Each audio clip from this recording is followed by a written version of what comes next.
প্রিয় ভিউয়ার্স, আসসালামু আলাইকুম। গতকাল থেকে অঝরে বৃষ্টি হচ্ছে, কখনো বৃষ্টি হয় আবার কখনো থেমে থেমে হয়, মুষলধারেও হয়। ওই দেখুন, এখন হালকা একটু থেমেছে। কি অবস্থা! সকালবেলা স্কুলে যেতে অনেক কষ্ট হয়েছে বাচ্চা নিয়ে। আর আমি যেই এলাকায় থাকি, ঢাকায়, একটু বৃষ্টি হলে আশেপাশের রাস্তা পানিতে ভরে যায়, এই আর কি। তো কি আর করবো, এর মধ্যেও রান্নাবান্না করতে হবে। চলুন যাই, রান্নাবান্না কি করছি দেখুন, আশা করি ভালো লাগবে।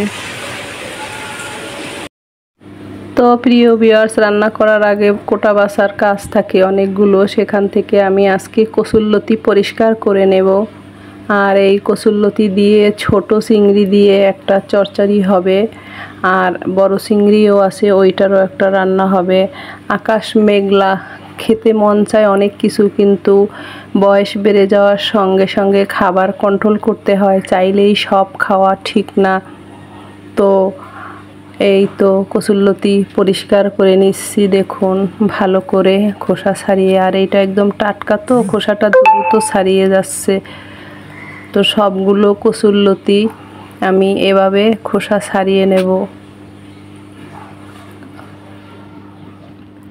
বাহিরে এতটা বৃষ্টি কি বলবো, একদম দরজা জানলা লাগিয়ে বসে তারপরে কচুরলতি পরিষ্কার করছি। কিছু শোনা যায় না, এত শব্দ দূষণ, বাতাস।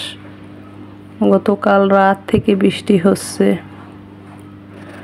যাই হোক, কচুরলতি আমি কেটে নিচ্ছি প্রিয় ভিউয়ার্স।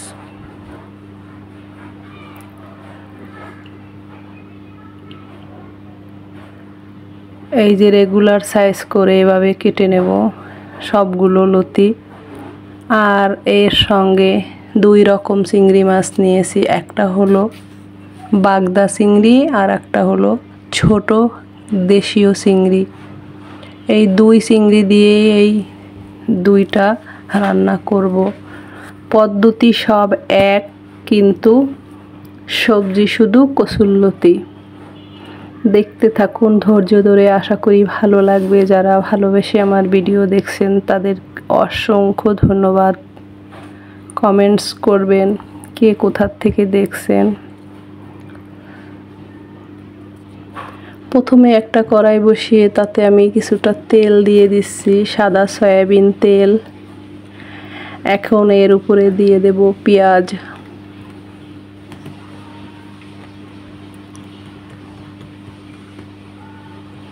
পেঁয়াজের পরিমাণটা একটু বেশি দেব।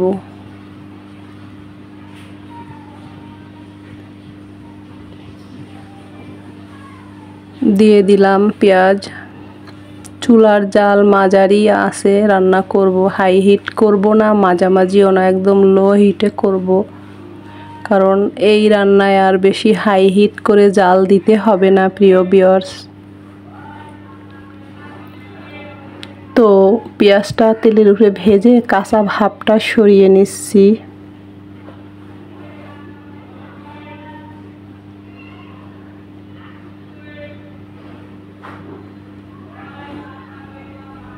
এদিকে আর এক চুলায়ও আবার পেঁয়াজ আর রসুন তেলের উপরে ভেজে নিচ্ছি।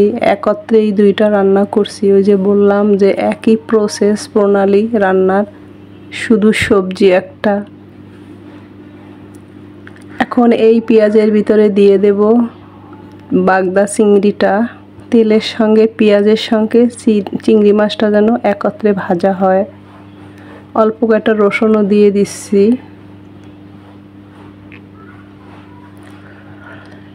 ভালো করে তেলের সঙ্গে আগে এই চিংড়ি পেঁয়াজ ভালো করে ভেজে নেব। আর সামান্য কয়টা রসুন কোয়া দিয়েছি।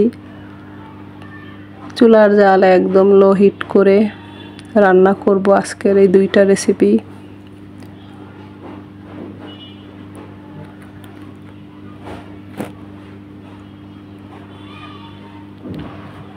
আর ওই যে আর একটা রান্নার জন্য চিংড়ি দিয়ে দেব এখন পেঁয়াজের সঙ্গে। এইটা ছোট চিংড়ি, দেশি চিংড়ি একদম। এই চিংড়িটা দিয়ে রান্না করে খেতে কিন্তু বেশি সুস্বাদু বাগদা চিংড়ির চেয়ে। দুইটাই মশলার সঙ্গে পেঁয়াজের সঙ্গে ভালো করে ভেজে নিচ্ছি। বাগদা চিংড়িটা তো চুলায় পড়ার সঙ্গে সঙ্গে, কড়াইয়ে পড়ার সঙ্গে সঙ্গে লাল হয়ে গেছে। এবার নেড়ে ছেড়ে দিচ্ছি।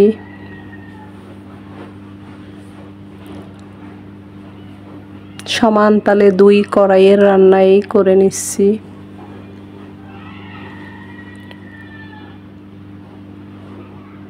এখন মশলাপাতি দেব। প্রথমে এই চিংড়ির ভিতরে মশলাপাতি দেব।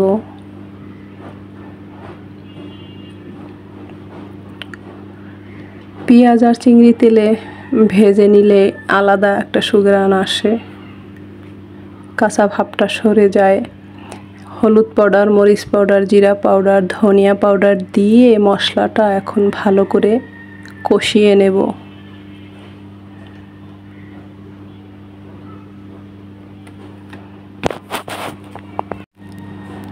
একদম লো হিটে কড়াইয়ে জাল দিয়ে তারপরে চিংড়ি মাছটা কষিয়ে নিচ্ছি প্রিয় ভিউয়ার্স।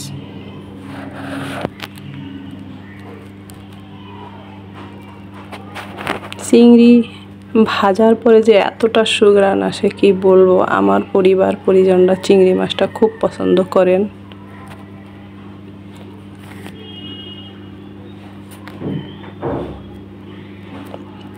এখন দিয়ে দিচ্ছি স্বাদ মতো লবণ,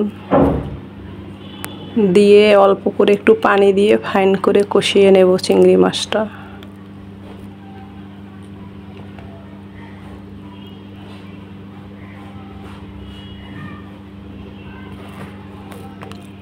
কষিয়ে নিলে হলুদ মরিচ পাউডারের যে কাঁচা একটা সুঘ্রাণ আছে এটা চলে যাবে এই কষানোর সঙ্গে সঙ্গে।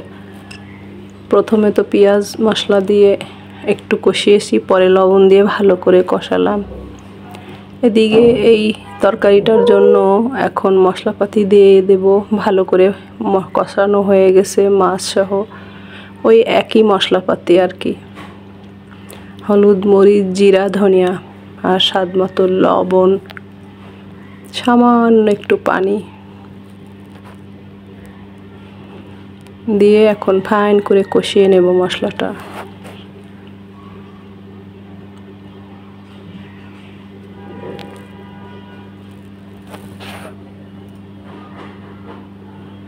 মশলাপাতি যত ভালো করে কষানো হবে তরকারির স্বাদ ততটা দ্বিগুণ হবে। এদিকে এই চিংড়িটা কষানো আমার হয়ে গেছে, দেখুন একদম ড্রাই হয়ে গেছে। এখন ঝোলের জন্য পানি দিয়ে দিচ্ছি পরিমাণ মতো। আর এটা ঝোল থাকবে না, একদম গায়ে মাখার থেকেও কম থাকবে চিংড়ির ঝোলটা। তো ঝোল দেওয়া হয়ে গেল, নেড়ে চেড়ে সামান্য কয়টা কাঁচামরিচ দিয়ে মাঝারি জালে এবার জাল দেব মিনিট 5। এবার আর লো হিটে থাকবে না। আর এদিকে এই কড়াইয়ের মশলাপাতিও ভালো করে কষানো হয়ে গেছে। এখন এইটাও ঝোলে দিয়ে দেব পানি ঝোলের জন্য।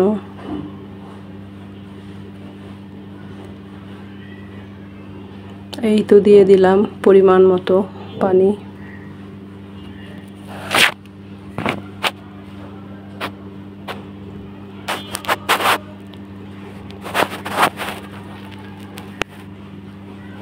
নেড়ে চেড়ে মশলাগুলো কড়াইয়ের গা থেকে সুন্দরভাবে ঝোলের সঙ্গে মিশিয়ে দিলাম। এবার ফুটে আসা অবধি অপেক্ষা করছি।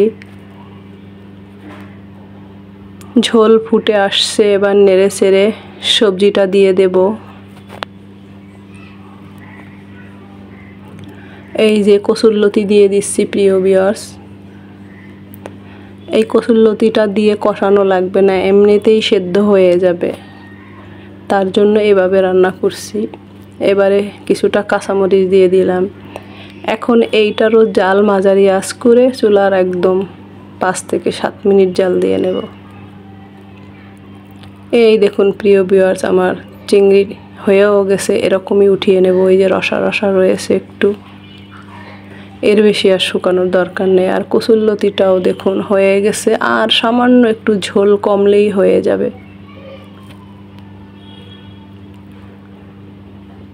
এটার সঙ্গে চাইলে সরিষা বাটা দেওয়া যায়, এই অবস্থায় খেতে ভালো লাগে। আলহামদুলিল্লাহ আমার 2টা চিংড়ি দিয়ে রান্না হয়ে গেছে। তো আজকের মতো এই অবধি, আপনারা ভালো থাকবেন। আল্লাহ হাফেজ।